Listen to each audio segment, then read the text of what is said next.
Bueno, pues vamos a comenzar este nuevo tema titulado La creación del Estado franquista, fundamento ideológico y apoyos sociales. Básicamente lo que se viene a llamar la dictadura franquista, ¿vale? Pues comenzamos el tema. Aquí tenemos ya la primera diapositiva, para que veas la figura de Franco, ¿eh? Y vamos a empezar ya con una introducción.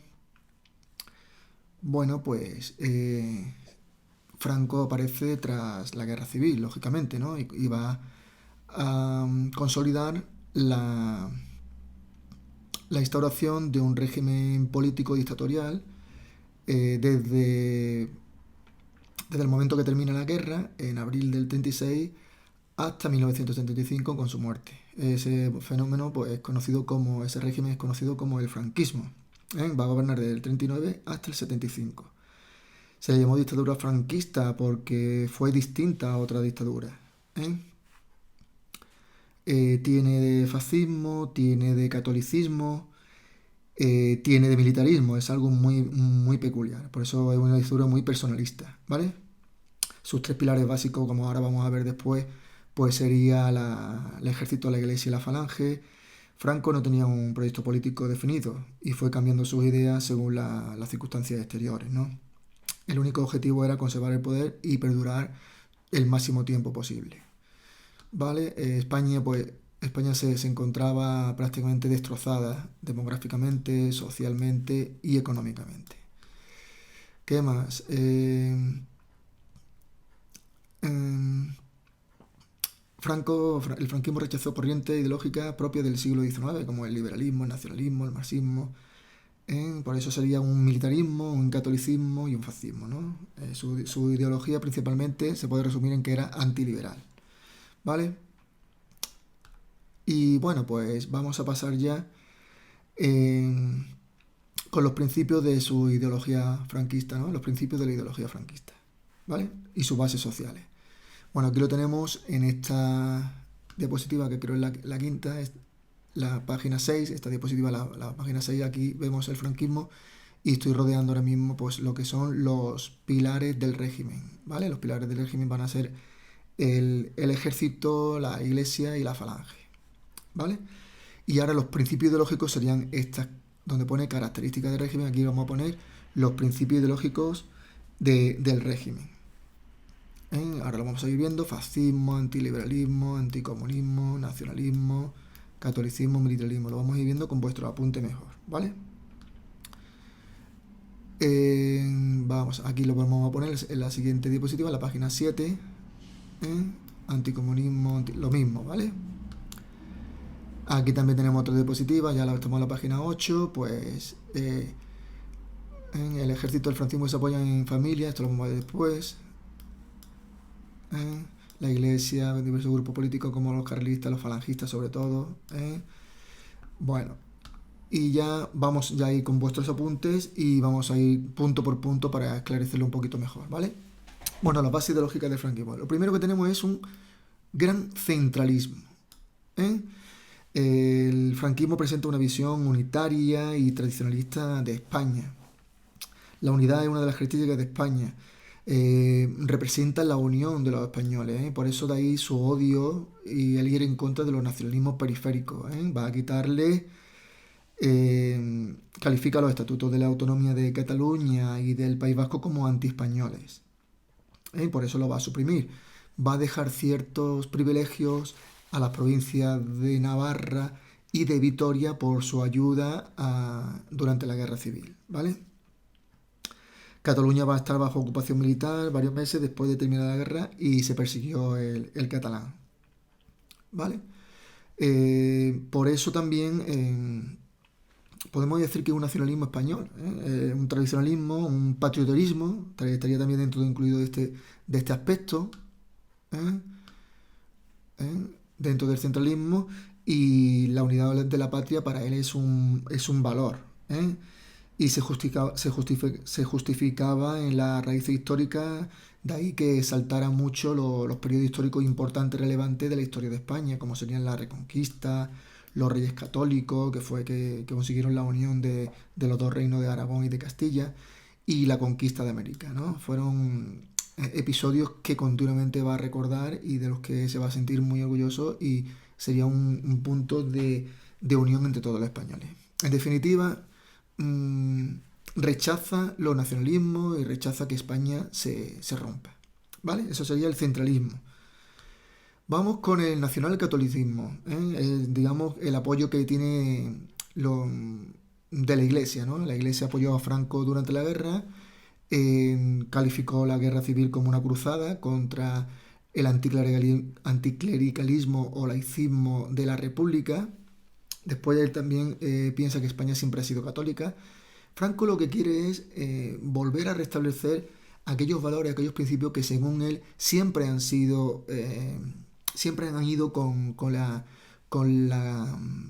el ser de España, ¿no? Sería el militarismo, el catolicismo, el centralismo, ¿vale? Entonces todo lo que no sea eso, pues lo va a rechazar. Entonces en este punto, pues la Iglesia va a volver a tener el control de la educación, puede censar, es un mecanismo de censura, pasa por la Iglesia, va a controlar los medios de comunicación. La Iglesia, Franco incluso él mismo se va a ver como el salvador frente al anticlericalismo que hemos dicho de la República, ¿no? Va a ser el salvador de España, el restablecer el catolicismo frente a los desmanes, podemos decirlo así, que tuvo la República. ¿Vale? Entonces de ahí la importancia que tiene la Iglesia, el catolicismo está intrínsecamente relacionado con el franquismo. Otro de los aspectos, su militarismo, lo estoy subrayando aquí en la diapositiva. Franco fue siempre un militar y el ejército fue uno de sus grandes apoyos para derrotar a la Segunda República. Le gustaban los valores del ejército, el orden, la disciplina, el mandato, la obediencia. Se apoyó en el ejército para acabar la guerra civil y terminar con la Segunda República. Mejor que los políticos, para él era mejor un militar, por sus dotes, por sus características, por su formación. Para él los políticos han sido verdaderos, ha sido un grupo que ha sido un desastre para los vaivenes de la España, ¿no? Que ha sido los que nos han llevado a la guerra civil, los políticos. Entonces él prefiere a un militar antes que un político. También una de sus características viene del ejército, ¿no? El autoritarismo que ejerce durante todo su periodo del franquismo. Altos cargos del ejército, militares, ocuparon altos cargos en la administración, ¿vale? Bueno, vamos a ver, por ejemplo, algunos datos. 40 de los 114 ministros fueron militares. También fueron militares todos los vicepresidentes y los gobernadores civiles. Fijaros la importancia que tuvo. Venga, el siguiente. Aquí tenemos el militarismo, tenemos que vemos otra diapositiva, el ejército con Franco a la cabeza, controla los resortes del poder. Pasamos diapositiva y vamos ya al siguiente punto, que sería Franco y la falange, lo que se llama el nacionalsindicalismo. Franco odiaba los partidos políticos, no era un político, no tenía ni idea de política, y se va a apropiar de los principios ideológicos del único partido que va a existir, que es la falange, la falange tradicionalista y de Lajón. Va a aglutinar a todo el movimiento fascista, antiliberal que había, lo va a aglutinar en un solo partido, y él va a echar a sus líderes, se va a encargar de dirigirlo, de tener el control absoluto de ese partido. Se adueñó del partido de la falange. Este partido, pues su ideología es conservadora, autoritaria, contra las libertades, a favor del orden, contra los movimientos obreros y contra la república y contra el y estaba a favor de antiparlamentarismo, ¿vale? O sea, su ideología era antiparlamentaria. Los rasgos fascistas estaban presentes en la vida cotidiana, los saludos, los símbolos, los uniformes. Y como toda esta ideología, muy en boga en los años 30 en Europa, el fascismo de Mussolini, el nazismo de Hitler e incluso el comunismo de Stalin, como toda esta ideología totalitaria, pues hizo uso del adoctrinamiento a través de la sección femenina, de la Frente de las Juventudes, lo estoy subrayando, el Sindicato Español Universitario, y todas estas secciones van a depender de la falange. ¿vale? Más cosas por aquí. También típico de los regímenes totalitarios, pues produce una exaltación del jefe carismático. Él se proclamó caudillo, ¿no? El salvador de la patria, frente a los desmanes de la Segunda República, frente al parlamentarismo, frente a la democracia. Aquí vemos distintas imágenes donde los desfiles, en los símbolos, el Víctor, en el saludo, los uniformes, pues todo tendían a exaltar a Franco.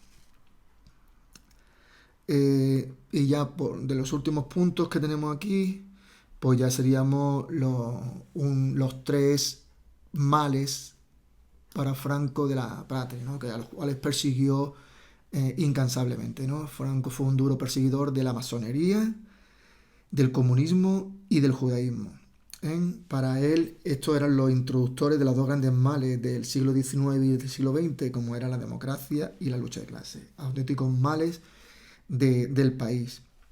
Y como alternativa le va a proponer la dictadura autoritaria y los sindicatos verticales. Es como... no quiere ningún conflicto industrial, ni sindicalista, ni movimiento obrero, ni parlamentarismo, y entonces todo esto lo podemos... Ya sabéis que los masones es como una organización simbólica secreta, en donde, bueno, existe hoy día, ¿no? Y donde se reúnen gente, pues, intelectuales, escritores, incluso militares, incluso eclesiásticos, ¿no? Pues digamos, gente con buena formación, donde pues estudian la forma de avanzar en el mundo, hacer un mundo mucho mejor, lejos de la fe. Bueno, es un poco difícil de explicar, ¿no? Es una organización muy jerárquica, muy secreta, muy simbólica, ¿no? Y bueno, pues él pensaba que era un gran perseguidor de esta organización. Hoy día existe, tienen sus reuniones, se calcula que puede haber en España, no sé ahora mismo la cifra, pero rondando los 30.000 miembros, ¿no? Están federados por países, después tienen sus reuniones en donde se aglutinan todos los representantes de esas federaciones, y entonces pues allí debaten pues las mejoras para la sociedad, hacer una sociedad más libre, bueno, pues estas cosillas, ¿vale? Y el judaísmo, pues también odiaba bastante el judaísmo por su religión católica. Marx, Engels no me acuerdo muy bien, Lenin, por lo menos los familiares de Lenin eran judíos, y entonces lo relaciona el judaísmo con esta idea del parlamentarismo, movimiento obrero. Entonces va todo unido, estos tres elementos va todo unido. Y el comunismo, bueno, pues ya sabéis, el comunismo en Rusia pues fue la primera vez en 1917, cuando se produce la Revolución Rusa, donde accede a un país, el gobierno que accede a un gobierno proletariado, obrero, campesino, y donde tiene mucho control sobre los medios de producción, donde la propiedad privada pues se ve muy limitada, y entonces pues Franco fue un anticomunista porque lo relacionaba con el desorden social, con el ascenso del mundo obrero al poder, y más que nada lo relacionaba con el desorden social, sublevaciones, tumultos, no, que impedía a la industria, impedía a la economía avanzar. Prácticamente por eso era un perseguidor de estos tres movimientos, podríamos decirlo así. Bueno, y ya con esto hemos terminado ya la parte del punto que se llama ideología del franquismo, y pasamos ahora a los apoyos sociales que tuvo el franquismo, ¿vale? Aquí tenemos las bases sociales. Lo primero que hay que decir que dentro de las bases sociales hay un apartado que es muy claro, que es lo que se le llama las familias políticas, ¿no? O grupos ideológicos con enorme fuerza, sobre todo en la primera década del franquismo, y a los que Franco les iba dando parcelas de poder para poder controlarlo y tenerlos contentos, digamos así, ¿no? La familia la podemos distinguir entre los militares, los falangistas lo vamos a subrayar aquí. Los monárquicos, Franco fue el que instauró la bandera monárquica. Fue el primero que quería hacerse con el apoyo de los monárquicos. Entonces se pensaba que Franco iba a ceder, iba a restablecer la monarquía. Lo que pasa es que, podemos decirlo así, le gustó el poder y se mantuvo hasta que murió, y posteriormente en las leyes de sucesión pues proclamó la monarquía, ¿vale? Otro de los miembros de la familia serían los católicos y los carlistas. Los carlistas también le apoyaron a él, sobre todo en el norte, con Mola, los requetés, milicianos carlistas que se llaman requetés, pues le apoyaron. Esto es lo que se llama la familia, son los apoyos sociales que tuvo. Aquí vamos a ver diapositivas como los militares, aquí están los falangistas, la familia del régimen, monárquicos, católicos, y hemos puesto también carlistas.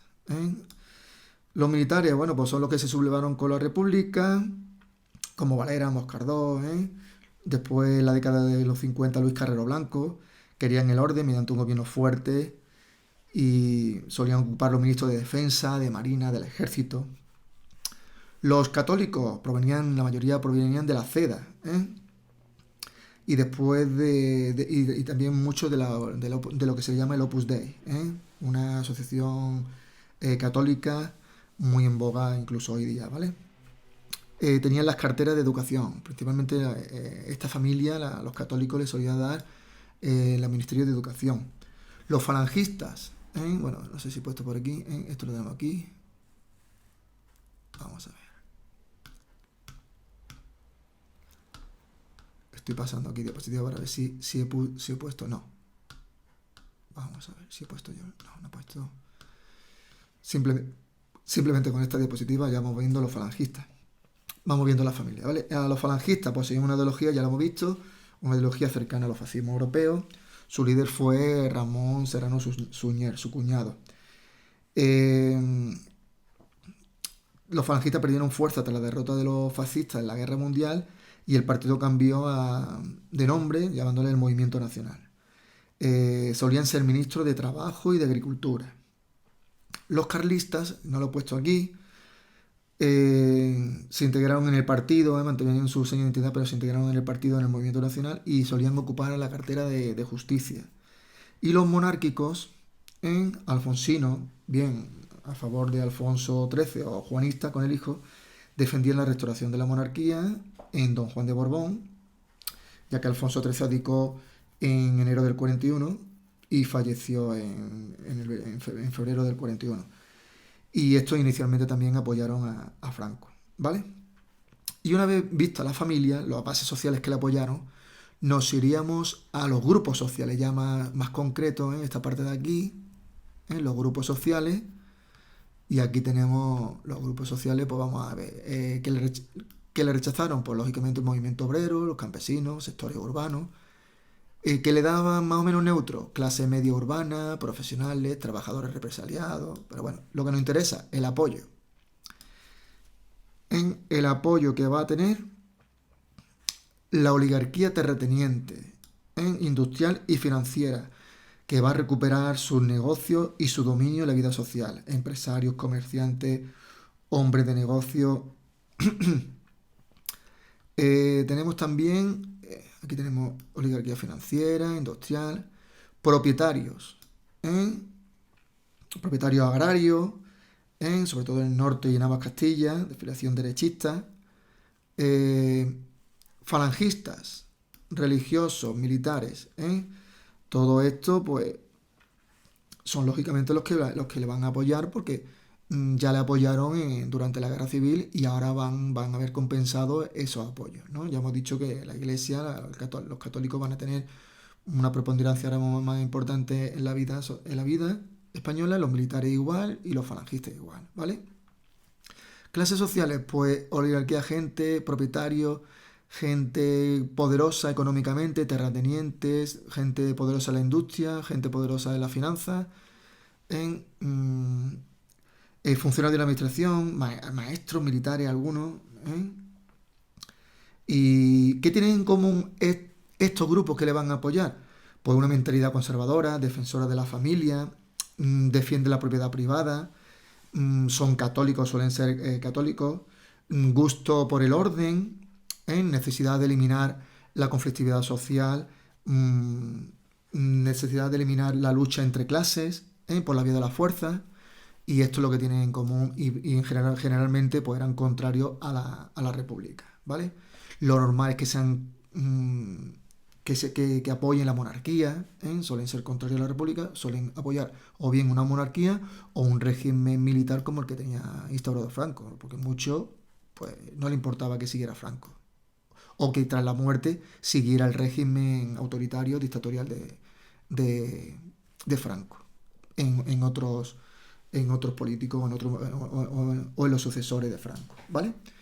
Entonces ya con esto pues damos por terminado ya la primera parte del tema, ¿eh?